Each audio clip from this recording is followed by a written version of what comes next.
Hello student, good evening to all of you. So आज हम electrochemistry के second type जो है उसके न्यूमेरिकल स्टडी करते हैं। फर्स्ट टाइप हमने किया था Kohlrausch law. Now the second type is Faraday's law of electrolysis. Faraday जो है, इनके दो लॉ है, Faraday first law, Faraday second law. इसके दो फॉर्मूले हैं, बस उसी फॉर्मूले पे न्यूमेरिकल आएंगे। फैराडे फर्स्ट लॉ क्या होता है कि amount of substance that is oxidise और reduce is directly proportional to the quantity of electricity pass. W is directly proportional to Q. और वही फैराडे सेकेंड लॉ होता है कि amount of substance that is oxidised और reduced is directly proportional to their equivalent mass. ये दोनों के statement है। स्टेटमेंट आपको पढ़ा है, लिखा के दिया, आप उसको याद कर लेना। आज हमें ये दो स्टेटमेंट के फॉर्मूले देखना है। तो पहले फैराडे फर्स्ट लॉ, इसका फाइनल फॉर्मूला देखो। फॉर्मूला पूरा मॉडिफाई करके हमने नोट्स पे पढ़े थे। W amount of substance that is formed, oxidized or reduced, it is equal to I multiply by T upon 96500 multiply by 1 upon mole ratio and again multiply by 1 upon molar mass. ये formula होता है Faraday first law. W is equal to I multiply by T upon 96500 multiply by 1 upon mole ratio multiply by 1 upon molar mass. एक एक term देखते क्या है। I, where I is current. I stand for current and its unit is ampere.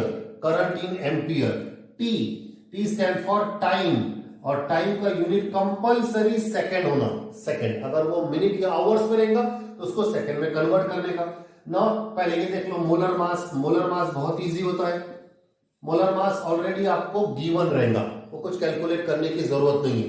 जैसे molar mass copper का रहेगा 63, zinc का रहेगा 63, कॉपर का 65 रहेगा। Molar mass is given to you, आपको ये कैलकुलेट करना है। मोल रेशो ये कैसे कैलकुलेट करते हैं? It is equal to number of moles of product form. कितने मोल प्रोडक्ट फॉर्म होंगे divided by number of moles of electron required. ये मेन है। बस इस फॉर्मूले में this data is not given. ये दिया रहेगा, ये दिया रहेगा, मोलर मास दिया रहेगा, लेकिन मोल रेशो नहीं दिया रहेगा। तो आपको हर बार पहले मोल रेशो निकालना पड़ेगा। उसका फॉर्मूला ये moles of product form, number of moles of product form upon moles of electron required. ये कैसे कैलकुलेट करेंगे? इसके लिए आपको एक रिएक्शन बनाना पड़ेगा। रिएक्शन भी नहीं दी रही। सपोज कॉपर की बात करते हैं तो कॉपर की रिएक्शन बनाना पड़ेगा। कॉपर 2 पॉजिटिव, इट गिव्स, या कॉपर 2 पॉजिटिव कैटायन है, इट विल गेन 2 इलेक्ट्रॉन, इसका रिडक्शन होगा एंड इट फॉर्म कॉपर। तो पहला पार्ट जो है number of moles of product form, ये कॉपर कितना बना है? यहाँ पे 1 बना। तो it is equal to 1 upon number of moles of electron required. इस रिएक्शन में कितने इलेक्ट्रॉन रिक्वायर्ड हो रहे हैं? 2, तो 1 अपॉन 2। ये भी बहुत इजीली सिंपल कैलकुलेशन है। 1 upon 2। What is 1 upon 2? Mole ratio. वो यहां पुट कर देंगे हम फॉर्मूले में। सो मोल रेशो के लिए आपको रिएक्शन फॉर्म करना पड़ेगा और बहुत इजी रिएक्शन, रिडक्शन या ऑक्सीडेशन, जो भी रिएक्शन है तो आपको बनाना पड़ेगा। So this first formula that is Faraday's first law of electrolysis. W is equal to I multiply by T upon 96500 multiply by 1 upon mole ratio multiply by 1 upon molar mass। अब इसी फॉर्मूले को Faraday's second law के लिए करते हैं। This formula is for 1 electrolyte. ये एक इलेक्ट्रोलाइट के लिए, कॉपर के लिए या जिंक के लिए। अब हम 2 इलेक्ट्रोलाइट के लिए करेंगे, कॉपर जिंक दोनों के लिए। तो ये फॉर्मूले को मॉडिफाई कर देंगे। W रहेगा यहाँ पे, मोल रेशियो भी रहेगा, मोलर मास भी रहेगा। ये तीनों में हमको एक फॉर्मूला बनाना है जो फैराडेज सेकंड लॉ रहेगा। That formula is, Faraday's second law का फॉर्मूला है, it is W1 that is mass of first substance upon mole ratio of that substance 1 multiply by molar mass of that substance again 1, W1 upon mole ratio 1 multiply by M1, it is equal to W2 upon mole ratio of 2 multiply by M2। दोनों को repeat करना है। 1 stand for first substance, 2 stand for second substance। ये Faraday second law होता है। इसमें सब दिया रहेगा, मास दिया रहेगा, मोलर मास दिया रहेगा, फिर से मोल रेशियो निकालना पड़ेगा। Number of moles of product form divided by number of moles of electron required. उसके लिए रिएक्शन लिखना पड़ेगा। जैसे ये रिएक्शन देख लो, aluminium 3 positive, what will it do? It will take 3 electron and it form aluminium. So mole ratio, इसका mole ratio कितना हो जाएगा? It is equal to number of moles of product form. कितना product बन रहा है यहाँ पे? 1 upon number of moles of electron required, it is 3. Aluminium का मोल रेशियो रहेगा 1:3. आज हम ये दो फॉर्मूले पे न्यूमेरिकल कर रहे हैं. ये ऑलरेडी टेक्स्ट बुक में आपके 3-4 सॉल्व है, कुछ अनसॉल्व है, हम वो देख लेते हैं. और फाइनली फैराडे जब आप पढ़ेंगे, जब आपने देखा होगा इलेक्ट्रोकेमिस्ट्री पढ़े होंगे कि Faraday, what is Faraday? It is a unit of electricity. Electricity का यूनिट होता है फैराडे. एक और पढ़े आपने कूलम. कूलम क्या होता है? It is a second unit of electricity. उन दोनों में रिलेशन क्या है ये भी आपने पढ़ा है. 1 faraday is equal to 96500 coulomb. ये पढ़े आपने. Faraday and coulomb both are the electricity, both are the unit of electricity. Faraday is the larger unit, coulomb is the smaller unit. कुछ और रिलेशन देख लो आप. 1 faraday is equal to 1 mole of electron. ये concept होता है. Direct Faraday को मोल में कन्वर्ट कर देते हैं. 1 faraday is 96500 coulomb. 1 Faraday is equal to 6.022 into 10⁻23 number of electron. ये भी एक कॉन्सेप्ट होता है. मतलब एक फैराडे को आप कन्वर्ट कर सकते हैं कूलम में, मोल्स ऑफ इलेक्ट्रॉन में, नंबर ऑफ इलेक्ट्रॉन में. इसका भी एक न्यूमेरिकल है, वो सॉल्व करेंगे. तो चलिए देखते हैं फैराडेज लॉ ऑफ इलेक्ट्रोलिसिस पे numericals. So now today's first numerical. How many moles of electron are passed when 0.8 ampere current is passed for 1 hour through molten calcium chloride. Question is how many moles of electron are passed.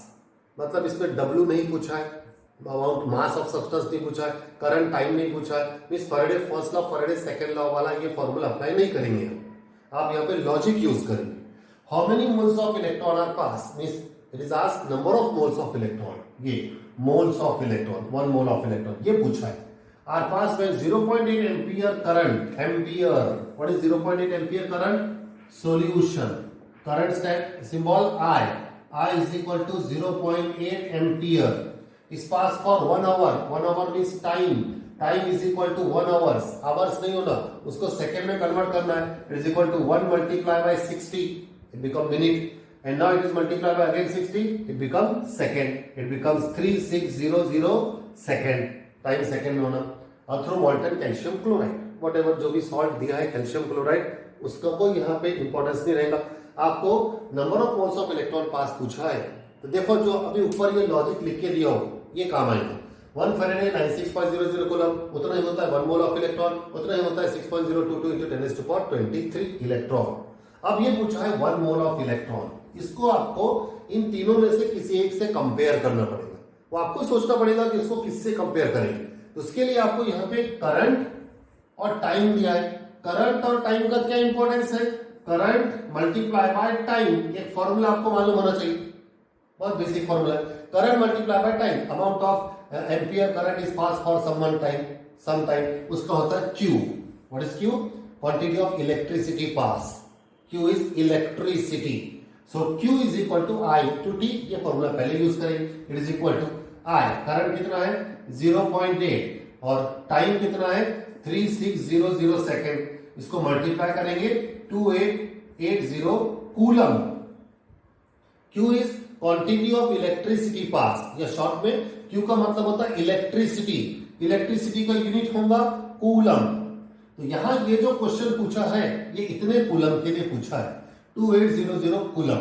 और दिया कितने के लिए? देखो standard जो सबसे पहले ऊपर लिख के दिए. अब ये लॉजिक यूज करो, कूलम वाला लॉजिक, क्योंकि यहाँ पे वैल्यू कूलम में दी है, इसलिए आपको ये कूलम यूज करना है. इन दोनों को आपको यूज करना है. क्या यूज करना है कि now 96500 coulomb is equal to 1 mole of electron. ये होता है दोनों में relation. 96500 coulomb is equal to 1 mole of electron. Therefore it is asked for 2880 coulomb. इसके लिए कितना रहेगा? x. क्रॉस मल्टीप्लाई करना है. एक स्टैंडर्ड है 96500 कूलम जो हमें पहले से पता है, और एक पूछा है 2800 कूलम. 2800 कूलम कैसे आया वो भी डायरेक्टली नहीं पूछा. उसके लिए करंट दिया है, टाइम दिया है, दो दिए, करंट और टाइम. और करंट और टाइम को मल्टीप्लाई करते हैं तो इलेक्ट्रिसिटी आता है जो कि कूलम में होता है. अब इसको क्रॉस मल्टीप्लाई कर दो. देयरफॉर x क्या रहेगा? number of moles of electron pass. Therefore number of moles of electron passed it is equal to cross multiply 2880 ऊपर जाएगा और ये 96500 नीचे आ जाएगा 1 मल्टीप्लाई हो जाएगा. अब इसको आप मैथमेटिकली सॉल्व कर लेंगे, लॉग टेबल से सॉल्व कर लेंगे. इसका आंसर आता है 0.02984 whatever, ये जो भी आंसर है 0.02984. This much mole of electron are pass. इसका यूनिट क्या रहेगा? Mole of electron pass. तो ये क्वेश्चन जो है ये न्यूमेरिकल जो है आपके टेक्स्ट बुक में अनसॉल्व है. पीछे एक्सरसाइज में इसको हमने सॉल्व कर लिया. ये न्यूमेरिकल फॉर्मूला बेस्ड नहीं है, इसमें कोई फॉर्मूला यूज नहीं होता है. इसमें आपको लॉजिक यूज करना है. वो जो सबसे ऊपर लॉजिक लिखा है 1 फैराडे वो आप याद कर लीजिए, उसको हमें बार बार यूज करना है. So today's question number 2. What current strength in ampere, current strength is asked, it is ampere, will be required to produce 2.4 gram of copper from copper sulfate solution in 1 hour, and molar mass of copper is given, it is 63.5 gram per mole. Orally पहले देख लो आप. 2.4 gram of copper मतलब मास of copper दिया है W, mass of copper. 1 hour time is given, time second में होना. 1 hour का मतलब 3600 second. And mass of copper, molar mass of copper is also given 63.5. What is asked? Current is asked. वो जो formula है Faraday first law का, हमें वो फॉर्मूला यूज करने का है. बिफोर दैट हमें मोल रेशो होना. मोल रेशो फॉर्मूला में मोल रेशो आता है. तो ये जो कॉपर दिया है, कॉपर का आपको रिडक्शन करके रिएक्शन लिखना है. Copper 2 positive will gain 2 electron, reduction and it form copper. Therefore mole ratio is equal to, क्या है formula? Number of moles of product form, moles of copper, copper क्योंकि प्रोडक्ट है, divided by number of moles of electron required, उसमें जितने electron लगते हैं, it is equal to number of moles of copper form. कितने copper बन रहे हैं यहाँ पे? 1. Number of moles of electron required it is equal to 2. ये हो गया मोल रेशो.